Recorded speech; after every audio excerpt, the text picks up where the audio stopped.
అలాంటిది అదేమిటో నీకు తెలియకపోవడం ఏంటి?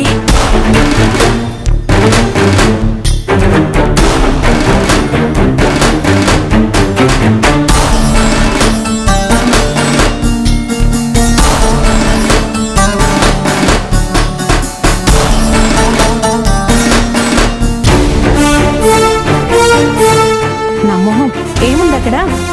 అవి బియ్యం అత్తయ్య. నీ బొందే నీ బొంద.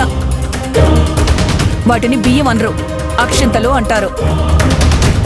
అక్షింతలకి బియ్యానికి తేడా తెలియని మనుషుల మాటలు వింటూ బంగారం లాంటి కోడల మీద నువ్వు ద్వేషం పెంచుకుంటున్నావు.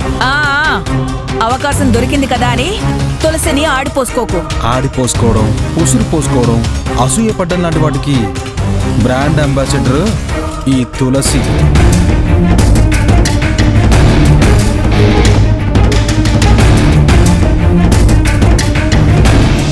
అవును, కళ్యాణ వక్షంతల తల మీద వేసుకున్నావా ఇంతకీ?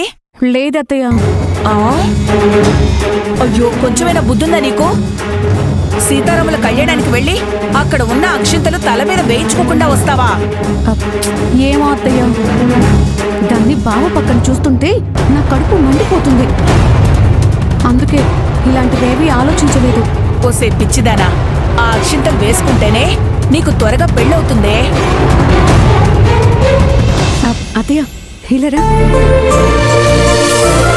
అత్తయ్య, బావతో నా పెళ్లి కావాలని చెప్తూ ఈ అక్షింతలు వేయవు ప్లీజ్. అలాగే, తదాస్తు. థ్యాంక్స్ అత్తయ్య.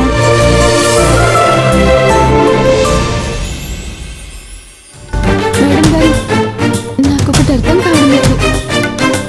అక్క వాళ్ళ మామగారు ఫోన్ చేసి రమ్మని చెప్పారే తప్ప మా బావగారు ఈ విషయం గురించి ఏమీ చెప్పలేదేంటి? అవును కదా, అతను ఫోన్ చేయకపోవడం ఏంటి? సరే అక్క, బావగారికి ఫోన్ చేయి, చెప్తా. అవసరం లేదు.